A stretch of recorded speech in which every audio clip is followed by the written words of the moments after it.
નમસ્કાર વિદ્યાર્થી મિત્રો, ફરીથી તમારું સ્વાગત છે આપણે યુટ્યુબ ચેનલ એચપી બાયોલોજી પ્લસની અંદર. અને આજે આપણે ધોરણ 12 ની અંદર એક નવું ચેપ્ટર સ્ટાર્ટ કરવા જઈ રહ્યા છીએ. અને ચેપ્ટર જે છે જે 6થા નંબરનું આનુવંશિકતાનો આણ્વીય આધાર, molecular basis of inheritance. Okay, આનુવંશિકતાનો આણ્વીય આધાર. સૌથી પહેલા આપણે ડિસ્કસ કરી લઈએ કે આ ચેપ્ટરની અંદર તમારે શું જોવાનું છે. ઓકે, સૌથી પહેલા જે પ્રસ્તાવના જે છે એની અંદર જે જનીનિક દ્રવ્ય વિશે વાત કરેલી છે કે ડીએનએ અને આરએનએ વિશે. ઓકે, આપણા ચેપ્ટરની અંદર ડીએનએ શું છે એના વિશે જોવાનું છે, આરએનએ શું છે એના વિશે જોવાનું છે.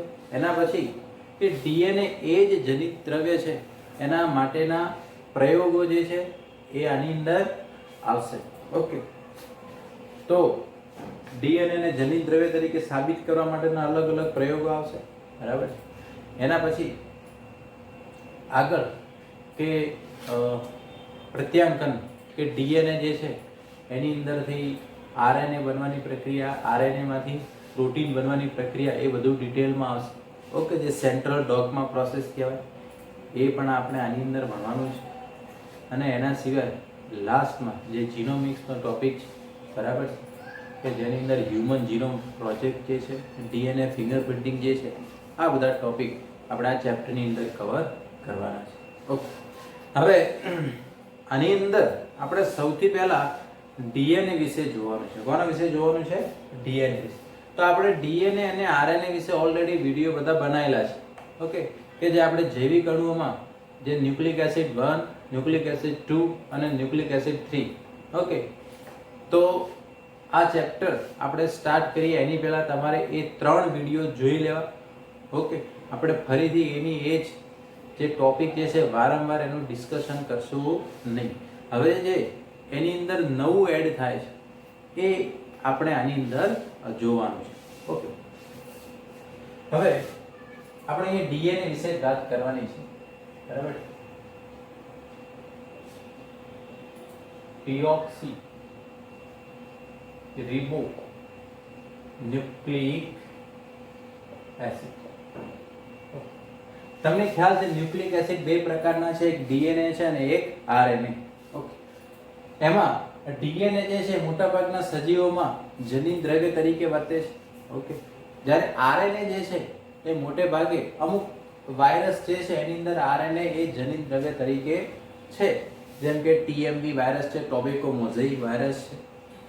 ઓકે, મોટાભાગના જે વનસ્પતિજન્ય વાયરસ છે એમાં આરએનએ એ જનીન દ્રવ્ય તરીકે હોય છે. પણ એના સિવાય આરએનએ મુખ્યત્વે શું કામ કરતું હોય તો એક મેસેન્જર એમઆરએનએ જે છે એ સંદેશાવાહક આરએનએ નું કામ કરે, કોઈ અનુકૂલક નું કામ કરે, જેમ કે એડેપ્ટર આરએનએ, ટીઆરએનએ છે એ. તો મોટેભાગે એ બધા પ્રોટીન સંશ્લેષણમાં મદદ કરતા હોય. કોની અંદર મદદ કરતા હોય? પ્રોટીન સંશ્લેષણની અંદર. હવે આપણે ડીએનએ જે છે, બરાબર, એ કોની અંદર જે ડીએનએ જે છે એનું કેટલું પ્રમાણ છે, બરાબર. હવે આપણે નોર્મલી બેઝિક અમુક વાત કરી લઈએ કે કોઈ પણ જે ન્યુક્લિક એસિડ જે છે એ કોનો પોલિમર છે? ન્યુક્લિયોટાઇડ. કોનો પોલિમર છે? ન્યુક્લિયોટાઇડ. હવે ન્યુક્લિયોટાઇડમાં જે છે 3 વસ્તુ હોય: નાઇટ્રોજન બેઝ, પેન્ટોઝ શર્કરા અને ફોસ્ફેટ. આ 3 વસ્તુ ભેગી થાય એટલે આ બને. હવે તમને ખ્યાલ છે નાઇટ્રોજન બેઝ જે છે 2 ટાઈપના છે, એક છે પ્યુરિન ને બીજા છે પિરિમિડિન. ઓકે, પ્યુરિન જે છે એડિનિન અને ગ્વાનિન છે, પિરિમિડિન જે છે સાઇટોસિન, યુરેસિલ અને થાઇમિન છે. ઓકે, અને પેન્ટોઝ શર્કરા જે છે ડીએનએ માં ડીઓક્સી રિબોઝ હોય ને આરએનએ અંદર રિબોઝ શર્કરા અને એક ફોસ્ફેટ. ઓકે, જ્યારે નાઇટ્રોજન બેઝ અને ફોસ્ફેટ શર્કરા જ્યારે જોડાય છે, નાઇટ્રોજન બેઝ અને ફોસ્ફેટ શર્કરા જ્યારે જોડાય છે એટલે ન્યુક્લિયોસાઇડ બને, અને એની સાથે જ્યારે ફોસ્ફેટ જોડાય એટલે ન્યુક્લિયોટાઇડ બને. અને આ રીતે ઘણા બધા ન્યુક્લિયોટાઇડ જોડાય છે એટલે શું બને? પોલીન્યુક્લિયોટાઇડ. હવે આપણે મેઇન થોડું બોન્ડિંગ નું સમજવાનું છે કે બોન્ડિંગ કયા બને. ફોર એક્ઝામ્પલ કે જે પેન્ટોઝ શર્કરા હોય બરાબર. ધારો કે આ પેન્ટોઝ શર્કરા છે. આપણે ધારો કે અહીંયા ડીઓક્સી રિબોઝ દર્શાવીએ. શું દર્શાવીએ? Deoxy ribose. એટલે બીજા કાર્બન ઉપર હાઇડ્રોજન હાઇડ્રોજન. અરે એટલે તમને ખ્યાલ અહીંયા પાંચમા કાર્બન ઉપર શું હોય? CH2 હોય. આ પહેલો, આ બીજો, ત્રીજો, ચોથો ને આ પાંચ. આગળ શર્કરા છે ડીઓક્સી રિબોઝ. કઈ શર્કરા છે? Deoxy ribose. ઓકે. હવે આની સાથે નાઇટ્રોજન બેઝ જોડાય છે. કોણ જોડાય છે? Nitrogen base. હવે શર્કરા જે છે એના પહેલા કાર્બન સાથે જ નાઇટ્રોજન બેઝ જોડાય. ઓકે. અહીંયા ધારો કે જે પણ નાઇટ્રોજન બેઝ જોડાય છે તો શર્કરાના કયા કાર્બન સાથે જોડાય? પહેલા કાર્બન. કયો બોન્ડ બને? Beta and ગ્લાયકોસિડિક bond. કયો બોન્ડ બને? Beta and ગ્લાયકોસિડિક bond. ઓકે. કારણ કે અહીંયા OH ઉપર છે એટલે આ બીટા ડીઓક્સી રિબોઝ કહેવાય. શું કહેવાય? Beta type. ઓકે. તો બીટા એન્ડ ગ્લાયકોસિડિક બોન્ડ બને. શું બને? Beta and ગ્લાયકોસિડિક bond. ઓકે. ચાલો. હવે અહીંયા નાઇટ્રોજન બેઝ તરીકે પ્યુરિન હોય. શું હોય? પ્યુરિન. તો શર્કરાનો પહેલો કાર્બન અને પ્યુરિન જે છે એના 9મા નંબરના નાઇટ્રોજન વચ્ચે બીટા એન્ડ ગ્લાયકોસિડિક બોન્ડ બને. અને જો પ્યુરિમિડીન હોય સિંગલ રિંગ તો એમાં શર્કરાનો તો પહેલો કાર્બન જ હોય. બરાબર. અને જે પિરિમિડીન છે એના પહેલા નંબરના જે નાઇટ્રોજન જે છે એની વચ્ચે ગ્લાયકોસિડિક બોન્ડ બનશે. એટલે આ વસ્તુ તમારે ખાસ ધ્યાન રાખવાની. ઓકે. હવે તમને ખ્યાલ છે જે પણ પ્યુરિન છે જેમ કે એડિનિન અને ગ્વાનિન આ DNA માં હોય અને RNA માં પણ હોય. ઓકે. એટલે જ્યારે આની સાથે કોઈ શર્કરા જોડાય બરાબર એટલે એડિનોસાઇન કહેવાય અને ગ્વાનોસાઇન કહેવાય. હવે શર્કરા તરીકે જો ડીઓક્સી રિબોઝ હોય તો ડીઓક્સી એડિનોસાઇન અને આની જોડે જો હોય તો ડીઓક્સી ગ્વાનોસાઇન. ઓકે. જો રિબોઝ શર્કરા હોય તો રિબો એડિનોસાઇન અથવા રિબો ગ્વાનોસાઇન. ઓકે. આ રીતના એના શું બની શકે છે? ન્યુક્લિયોસાઇડ બને. શું બની શકે? ન્યુક્લિયોસાઇડ. તો એટલું ક્લિયર ન્યુક્લિયોસાઇડ. હવે જો ન્યુક્લિયોટાઇડ એ ન્યુક્લિયોટાઇડમાં કેવું છે? પાંચમા નંબરનો કાર્બન હોય જે ફોસ્ફેટ જોડાય. શું જોડાય? હવે ફોસ્ફેટ જે છે કયા ફોર્મમાં હોય? Phosphoric acid. એટલે કે આ OH અને આ ઓક્સિજન. ઓકે. તો અહીંયા જે પાંચમા નંબરનો કાર્બન જે છે એની જોડે શું છે? OH સમૂહ. શું છે? ઓકે. તો અહીંયા પાણી અણુ દૂર થશે એટલે ખાલી શું વધે? ઓક્સિજન. ઓકે. શું વધે? ઓક્સિજન. ના અહીંયા જે બોન્ડ બને છે એને કહેવાય ફોસ્ફોએસ્ટર બંધ. કયો બંધ કહેવાય? ફોસ્ફોએસ્ટર બંધ. કોઈ દિવસ ફોસ્ફોડાયસ્ટર બંધ અહીંયા બનશે નહીં. આ ખાસ ધ્યાન રાખવું. ઓકે. આખું થઈ ગયું ન્યુક્લિયોટાઇડ કહેવાય. શું કહેવાય? શર્કરા, બેઝ અને ફોસ્ફેટ ત્રણ વસ્તુ ભેગી થઈ એટલે આ શું કહેવાય? ન્યુક્લિયોટાઇડ. ઓકે. હવે એડિનોસાઇન સાથે જ્યારે ફોસ્ફેટ જોડાય તો એડિનાઇલિક એસિડ. ગ્વાનોસાઇન હોય એની સાથે ફોસ્ફેટ જોડે તો ગ્વાનિલિક એસિડ. ઓકે. ધારો કે પિરિમિડિન છે CU અને T. ઓકે. એમાં તમને ખ્યાલ છે યુરેસિલ જે છે એ ફક્ત RNA માં જ હોય અને થાઇમિન જે છે એ DNA માં છે. ઓકે. એટલે કે જે યુરેસિલ જે છે એ આની અંદર હોતું નથી. કોની અંદર? DNA ની અંદર. કોની અંદર? DNA ની અંદર. ઓકે. તો જ્યારે આમાં જે ન્યુક્લિયોસાઇડ બને છે એટલે સાઇટિડીન, યુરિડીન, થાઇમિડીન. ઓકે. તો જ્યારે આમની જોડે એટલે કે જે પિરિમિડીન છે એમની જોડે જ્યારે નાઇટ્રોજન બેઝ જોડાશે ફોસ્ફેટ એટલે સાયટીડિલિક એસિડ, યુરિડિલિક એસિડ અને થાઇમિડિલિક એસિડ. ઓકે, કોઈ દિવસ ડિઓક્સી યુરિડિલિક એસિડ બને નહીં, કોઈ દિવસ રિબો યુરિડિલિક એસિડ બનશે નહીં. ઓકે, આટલું ખ્યાલ આવી ગયો. હવે ડીએનએ જે છે એનો ચાર્જ જે છે નેગેટિવ હોય. ડીએનએ નો વીજભાર જે છે હંમેશા કેવો હોય? નેગેટિવ. એનું કારણ એમાં ફોસ્ફોરિક એસિડના કારણે ડીએનએ નો ચાર્જ બનશે નેગેટિવ. શું બનશે? નેગેટિવ. આટલી વસ્તુ ખ્યાલ આવી. ઓકે, તો જ્યારે એસિડ અહીંયા લાગશે એટલે ત્રણ વસ્તુ આ બરાબર.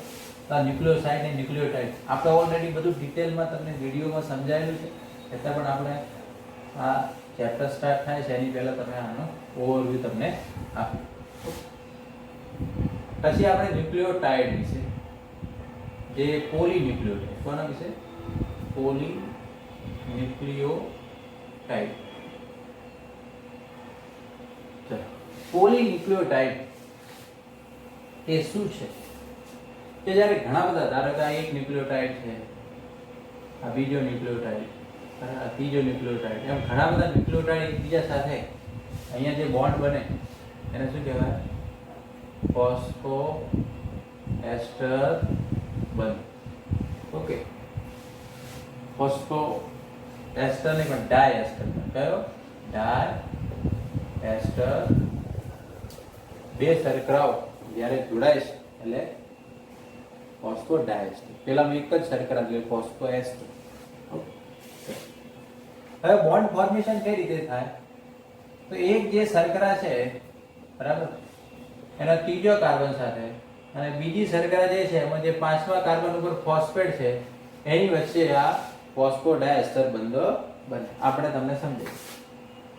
કેમ કે આ શર્કરા છે બરાબર, પેન્ટોઝ શર્કરા. અહીંયા નાઇટ્રોજન બેઝ છે બરાબર. ઓકે, કારણ કે આ શર્કરા છે તો અહીંયા ત્રીજા કાર્બન ઉપર શું હોય? H.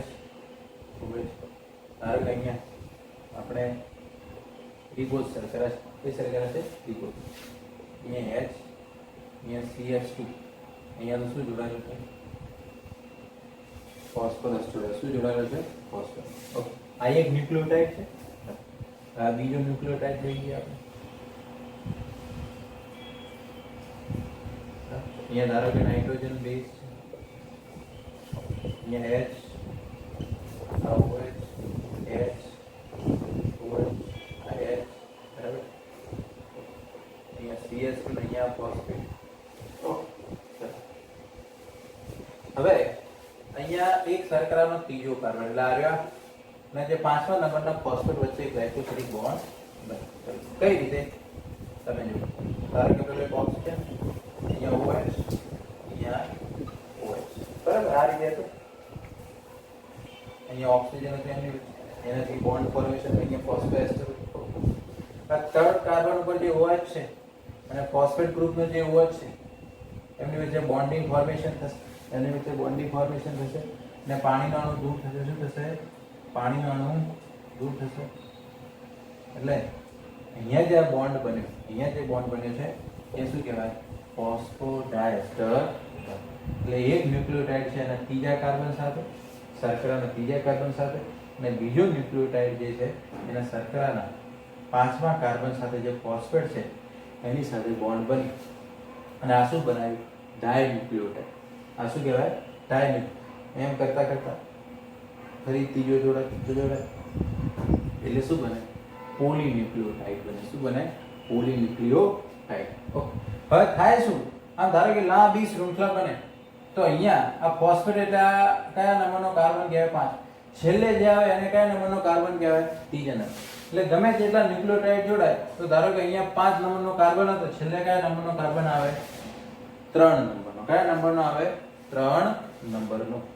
ઓકે, તો ડીએનએ જે હોય એમાં આવી બે પોલીન્યુક્લિયોટાઇડ શૃંખલા હોય, બંને એકબીજાની વિરુદ્ધ. ધારો કે 5 થી 3 વાળી શૃંખલા હોય તો ભાઈ અહીંયાથી ચાલુ થાય, અહીંયા 5 થી 3. આરએનએ જે છે આમાં એક જ પોલીન્યુક્લિયોટાઇડ શૃંખલા હોય. આરએનએ માં કેટલી પોલીન્યુક્લિયોટાઇડ શૃંખલા હોય? એક જ પોલીન્યુક્લિયોટાઇડ શૃંખલા. હવે જો ડીએનએ માં જે સામસામેની પોલીન્યુક્લિયોટાઇડ શૃંખલા હોય એમાં હાઇડ્રોજન બોન્ડ બને. શું બને? Hydrogen bond. હવે એ કઈ રીતે બને એ તમને સમજાય. બરાબર? કે ડીએનએ માં જે પેરિંગ થાય છે હાઇડ્રોજન બોન્ડ. ચલો હવે આમાં કેવું હોય, હાઇડ્રોજન બોન્ડ બને કોની વચ્ચે? એડિનિન હોય તો એ થાઇમિન સાથે બે નબળા હાઇડ્રોજન બોન્ડ થી જોડાય, અને ગ્વાનિન હોય તો સાઇટોસિન સાથે ત્રણ નબળા હાઇડ્રોજન બોન્ડ થી જોડાય. ઓકે, હવે ધારો કે અહીંયા આપણે લઈ લઈએ કે ભાઈ આ રિબોઝ, આપણે એને ડીઓક્સી રિબોઝ ડીએનએ માટે એટલે બરાબર. ઓકે, ધારો કે અહીંયા એડિનિન, અહીંયા શું છે? એડિનિન. અહીંયા આવ્યો ગ્વાનિન. શું છે? ગ્વાનિન. ઓકે, હવે આપણે તમને ખ્યાલ છે કે એડિનિન જે છે એ ડબલ રિંગ હોય, એટલે આપણે એને થોડું આ રીતે દર્શાવીએ. કેવું દર્શાવીએ? હવે ડબલ રિંગ હોય તો જે બીજા રિંગ હોય એના 9મા કાર્બન સાથે જોડાયેલું હોય. એ તમને ખ્યાલ છે? 9નો કાર્બન એ બીજા રિંગ, એટલે આ પહેલી રિંગ ના બીજી રિંગ એની સાથે, એટલે ગ્વાનિન હોય એમાં ધારે કે આ પહેલી રિંગ આ બીજી રિંગ, તો 9નો કાર્બન કયો? બરાબર, ખ્યાલ? એટલે થોડું કોન્સેપ્ટ જેવી તમારે ક્લિયર. ધારો કે આ છે અહીંયા 5 થી અહીંયા 3 છે. હવે બીજી જે છે અહીંયા 3 થી 5 હોય. કેવું હોય? એન્ટી પેરેલલ હોય. કેવું હોય? Anti parallel. એટલે કઈ રીતે?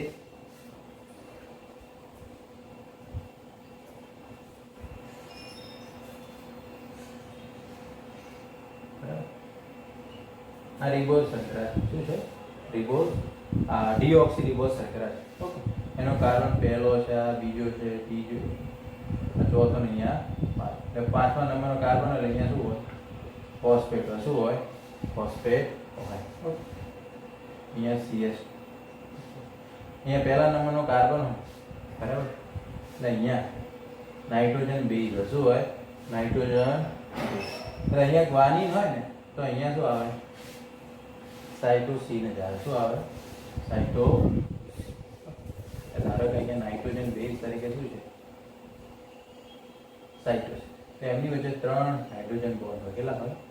3 હાઇડ્રોજન બોન્ડ થી એ જોડાય. અહીંયા બીજા કાર્બન ઉપર એઝ ઇટ ઇઝ કે ભાઈ H OH, અહીંયા H OH, અહીંયા OH. ઓકે, આ 5મા નંબર. આ ધારો કે બીજો ન્યુક્લિયોટાઇડ,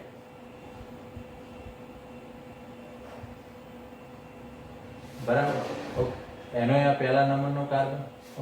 અહીંયા એડિનિન હોય તો અહીંયા જે સામેવાળો જે ન્યુક્લિયોટાઇડ આવે ને તો અહીંયા જે નાઇટ્રોજન બેઝ હોય અહીંયા થાઇમિન છે, તો એમની વચ્ચે બે નિર્બળ હાઇડ્રોજન બોન્ડ બને. શું બને? બે નબળા હાઇડ્રોજન બોન્ડ બને. ઓકે, અહીંયા ધારો કે બીજા નંબરનો H OH, અહીંયા H OH. બરાબર, અહીંયા જે 5મા નંબર, અહીંયા ચોથા નંબરના કાર્બન. ઓકે, અહીંયા CS2 ને અહીંયા શું હોય? ફોસ્ફેટ. શું હોય? ફોસ્ફેટ. ઓકે, હવે જો અહીંયા તો બોન્ડ બચશે ને. ઓકે, ત્રીજા નંબરનો જે કાર્બન અહીંયા બોન્ડિંગ ફોર્મેશન થશે. ઓકે, એટલે ખ્યાલ આવે છે? એટલે અહીંયા એડિનિન આવે સામે થાઇમિન જ આવે. શું આવે? અહીંયા ગ્વાનિન હોય તો અહીંયા સાઇટ, અહીંયા ધારો કે સાઇટોસિન હોય તો ગ્વાનિન આવે. શું આવે? એટલે હાઇડ્રોજન બોન્ડના કારણે એને સ્ટેબિલાઇઝેશન મળે. શું મળે? સ્ટેબિલાઇઝેશન મળે. ઓકે, હવે નોર્મલી કે આ જે ડીએનએ નું સ્ટ્રક્ચર જે છે આપણે એને સમજાવી દઈએ પહેલા. બરાબર, આના ઉપર ડીએનએ નું સ્ટ્રક્ચર પહેલા જોઈ લઈએ. એનું બધું માપ ને એ બધું પહેલા આપણે ડ્રો કરીને તમને સમજીએ. બરાબર, આપણે આ બધું ડિટેલમાં સમજાયેલું છે, પણ શું જે ચેપ્ટર જે છે એના માટે એકવાર કોન્સેપ્ટ તમારે ક્લિયર હોવું જોઈએ. બરાબર, ડીએનએ નું સ્ટ્રક્ચર જે છે તમે કઈ રીતના ડ્રો કરી શકો છો.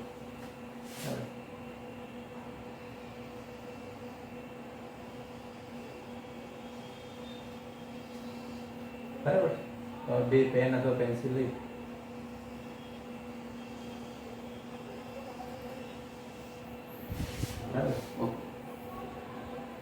ડીએનએ નું સ્ટ્રક્ચર જે છે કેવું હોય? એન્ટી પેરેલલ હોય. કેવું હોય?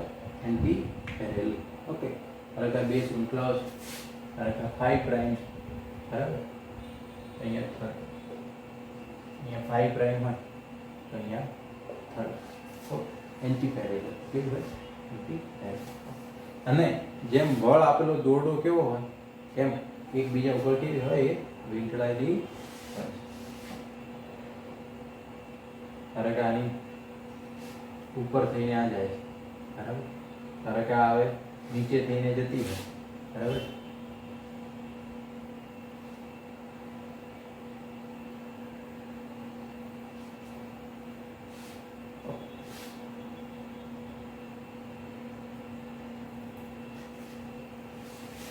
એટલે ખ્યાલ કે એ જે છે એકબીજા ઉપર બળ આપેલું હોય એવું તમને અહીંયા દેખાશે બરાબર. હવે ડીએનએ સ્ટ્રક્ચરનો બેઝિક તમને ખ્યાલ કે એની અંદર શું હોય. જેમ કે એમાં જે ફોસ્ફેટ શર્કરા જે છે બેકબોન તરીકેનું કામ. હવે આપણે બેઝિક થોડું જોઈ લઈએ કે એનો જે એક ટર્ન હોય, એક વળાંક, એક ટર્ન આ રીતે હોય બરાબર, તો એમાં ટોટલ 10 બેઝ પેર આવી જાય. આ બી પ્રકારના ડીએનએ ની વાત ટોટલ કેટલા આવી જાય? 1 2 3 4 5 6 7 8 9 આવ્યા 10 બરાબર. ધારો કે અહીંયા એડીનીન હોય તો સામે શું આવે? થાઇમિન. અહીંયા ગ્વાનિન હોય તો સાઇટોસિન આવે. જી હોય તો સી, એ હોય તો ટી, ટી હોય તો એ, એ હોય તો ટી, સી હોય તો જી હોય તો સી, સી હોય તો ટી હોય તો આ રીતે. પણ એક ટર્નમાં આવે 10 બેઝ જોડી આવે. આ એક બેઝ જોડી કહેવાય. શું કહેવાય? એક બેઝ જોડી. ઓકે. હવે આટલો એક ટર્ન પૂરો કરે ને એટલે એમાં એનું ડિસ્ટન્સ થાય 34 એંગસ્ટ્રોમ. કેટલું થાય? 34 એંગસ્ટ્રોમ. એક વળાંકનો 34 એંગસ્ટ્રોમ. આને નેનોમીટરમાં ફેરવો 3.4 નેનોમીટર. આ કેટલું થાય? 3.4 નેનોમીટર. ઓકે. તો સ્વાભાવિક છે કે એના જે આ 10 પગથિયા કહેવાય. કેટલા પગથિયા થયા? 10. ઓકે. આ ઉપસેલો ભાગ કહેવાય. જે બેઝ જે છે નાઇટ્રોજન બેઝ એનો ઉપસેલો ભાગ કહેવાય. અને પેલું એનો બેકબોન કહેવાય. ફોસ્ફેટ અને શર્કરા જે છે એનું શું કહેવાય? બેકબોન કહેવાય. કરોડરજ્જુ કહેવાય. ઓકે. જેની મજબૂતાઈ આવે. તો બે વચ્ચેનું અંતર કેટલું થયું? 3.4 એંગસ્ટ્રોમ. કેટલું થયું? નેનોમીટરમાં લખો તો 0.34 નેનોમીટર. કેટલું થાય? 0.34 નેનોમીટર. ઓકે. હવે આ બે શૃંખલા વચ્ચેનું અંતર છે 20 એંગસ્ટ્રોમ. કેટલું છે? નેનોમીટરમાં લખો તો 2 નેનોમીટર. કેટલું થાય? 2 નેનોમીટર. કેટલું થાય? 2 નેનોમીટર. હવે એની વચ્ચે જે અહીંયા જે એંગલ પડે છે બરાબર, અહીંયા 36 નો એંગલ પડે. કેટલાનો એંગલ આવે? એટલે એક ટર્ન પૂરો થાય એટલે 10 એટલે 360 નો ભાગ થાય. કેટલાના કહેવાય? 360. આ બેઝિક કોન્સેપ્ટ છે. ડીએનએ વિશે તમારે આટલું તો ખાસ ધ્યાનમાં રાખો. હવે આપણે અલગ અલગ જે ડીએનએ જે છે એના વિશે જોઈએ બરાબર, કે કોની અંદર શું હોય છે. અહીંયા તો આપણે હાઇડ્રોજન બોન્ડ થી જોડાય છે. આપણે બધું ડિટેલમાં સમજાયું બરાબર છે. ઓકે. હવે ડીએનએ ના સ્ટ્રક્ચર જે છે એની અંદર વાત કરવામાં આવે તો અલગ અલગ જે સજીવમાં ડીએનએ જે છે કેટલું લાંબુ હોય બરાબર. જેમ કે બેક્ટેરિયોફેજ 174 છે તેમાં 5386 ન્યુક્લિયોટાઇડ હોય. કેટલા હોય? 5386. ઓકે. હવે ખાલી ન્યુક્લિયોટાઇડ હોય, ખાલી ન્યુક્લિયોટાઇડ હોય એટલે સિંગલ પોલીન્યુક્લિયોટાઇડ શૃંખલા થઈ. કેટલી? એક જ પોલીન્યુક્લિયોટાઇડ કહેવાય. ઓકે બરાબર. બે જોડી કીધું હોત તો ડબલ હોત. કેવું હોત? ડબલ હોત બરાબર. તો 174 જે છે એની અંદર 5386 ન્યુક્લિયોટાઇડ. કેટલા છે? 5000. ધારો કે એક ન્યુક્લિયોટાઇડ, બે ન્યુક્લિયોટાઇડ, આ કેટલા હોય? 5386. ઓકે. આ બેક્ટેરિયોફેજ છે. એડના બેક્ટેરિયોફેજ જે લેમ્ડા છે, બેક્ટેરિયોફેજ લેમ્ડા, એની અંદર 4,48,502 બેઝ જોડી છે. એની અંદર કેટલા ન્યુક્લિયોટાઇડ છે? તો ન્યુક્લિયોટાઇડ ડબલ થઈ. ધારો કે એની જે છે, ધારો કે આ એક જોડી છે, બરાબર, આ બે જોડી, આવી કેટલી જોડી છે? જે 48,502 બે જોડી. એનો મતલબ આ ડબલ સ્ટેન્ડર્ડ. કેવું થયું? આના ઉપરથી જ ખબર પડી જાય. આ બેઝ પેર કહેવાય. શું કહેવાય? બેઝ પેર. ઓકે, હવે આપણે આગળ જોઈએ. જેમ કે ઈ કોલાઈ છે. ઈ કોલાઈ એટલે આ એક બેક્ટેરિયા છે, ઇશિરીશિયા કોલાઈ. ઇશિરીશિયા કોલાઈ આ આદિકોષ કેન્દ્રી છે, બેક્ટેરિયાનું નામ છે. ઓકે, એની અંદર જે ડીએનએ નું પ્રમાણ જે 3.3 ગુણ્યા 10⁶ બેઝ જોડી. ઓકે, 3.3 ગુણ્યા 10⁶, બરાબર. જે આ બેક્ટેરિયાનું ડીએનએ છે એમાં આટલા બેઝ જોડી જોવા, 3.3 ગુણ્યા 10⁶. ઓકે, એના આધારે એની લંબાઈ ને બધું કેટલું હશે ને, જો આગળ આવશે, બરાબર. આપણે પેકેજિંગ ને બધું ભણીશું પછી આવશે. આપણે મનુષ્યના ડીએનએ ની વાત કરીએ, બરાબર, કે આપણા ડીએનએ માં કેટલી બેઝ જોડી હોય, બરાબર. હવે આપણા બે પ્રકારના કોષો હોય, કાં તો એકકીય હોય, બરાબર, જેમાં 23 રંગસૂત્રો હોય. અમુક કોષ કેવો હોય? દ્વિકીય હોય, એમાં 46 રંગસૂત્રો હોય. કેટલા હોય? 46. ધારો કે એકકીય કોષ હોય તો એમાં ડીએનએ નું પ્રમાણ કેટલું હોય, બરાબર. તો એમાં જે ડીએનએ જે છે એની અંદર ખાસ કરીને જે 3.3 ગુણ્યા 10⁹ બેઝ પેર હોય. કેટલી હોય? 3.3 ગુણ્યા 10⁹. અને દ્વિકીય હોય તો 6.6 ગુણ્યા 10⁹ બેઝ પેર, એટલે આનો ડબલ. આનું શું થઈ ગયું? ડબલ. તો આપણે તમે દ્વિકીય જીએનએ લો, બરાબર, એટલે 46 રંગસૂત્રો ડીએનએ લાગુ કરો તો એમાં આ એનું જીનોમ વોલ્યુમ કહેવાય. શું કહેવાય? Genome volume. ઓકે, આટલી વસ્તુ તમારે ખાસ છે. હવે આના ઉપરથી આપણે જે ચાર ગ્રાફનો રૂલ્સ હતો, કોણ? ચાર ગ્રાફ. ઓકે, હવે એની પહેલા આપણે કે ડીએનએ નું સંશોધન સૌપ્રથમ કોણે કર્યું એ બધું ઓલરેડી આવી ગયું છે.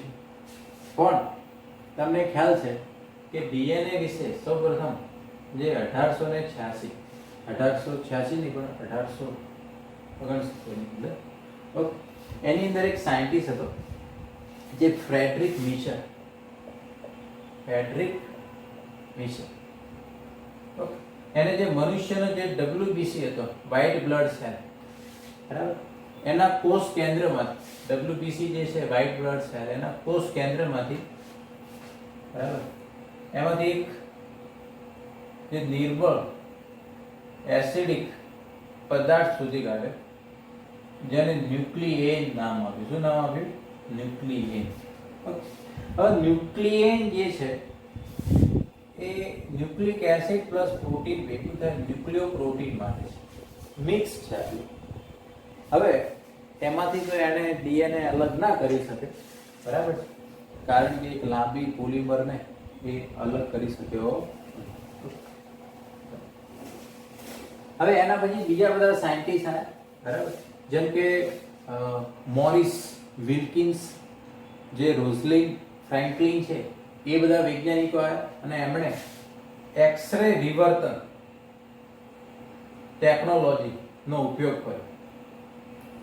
એક્સરે વિવર્તન ટેકનોલોજીનો ઉપયોગ કર્યો, બરાબર. ઓકે, જે મોરિસ વિલ્કિન્સ, મોરિસ અને રોઝલિન ફ્રેન્કલિન, બરાબર, એની મદદથી આ ડીએનએ જે છે એનું ક્રિસ્ટલાઇઝેશન કર્યું. શું કર્યું? ક્રિસ્ટલાઇઝેશન કર્યું. ઓકે, તો આટલી વસ્તુ ખ્યાલ આવી. અને પછી 1953 બીજા બે સાયન્ટિસ્ટ આવ્યા જેમણે આ ડીએનએ નું બેવડું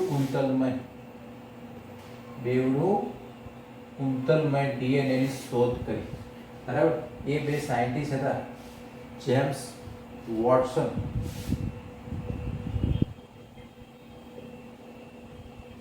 અને બીજો હતો ક્રિક. વોટસન અને ક્રિકે આ જે એક્સ-રે વિવર્તન ટેકનોલોજી જે આમણે આપી હતી એની મદદથી અને પેલો છાર ગ્રાફ એના રૂલ્સના મદદથી આ ડીએનએ જે છે બેવડી કુંતલમય રચના ધરાવે છે એ એમને શોધી કાઢ્યું અને એના માટે એમને નોબેલ પ્રાઇઝ પણ આપવામાં આવ્યો. તો આ બધું ડીએનએ ના સંશોધન વિશે છે. કોના વિશે છે? ડીએનએ નું સંશોધન. ઓકે, હવે આપણે આગળ જોઈએ તો આપણે છાર ગ્રાફનો રૂલ્સ જોઈએ. કોનો રૂલ્સ જોઈએ? છાર ગ્રાફનો રૂલ્સ.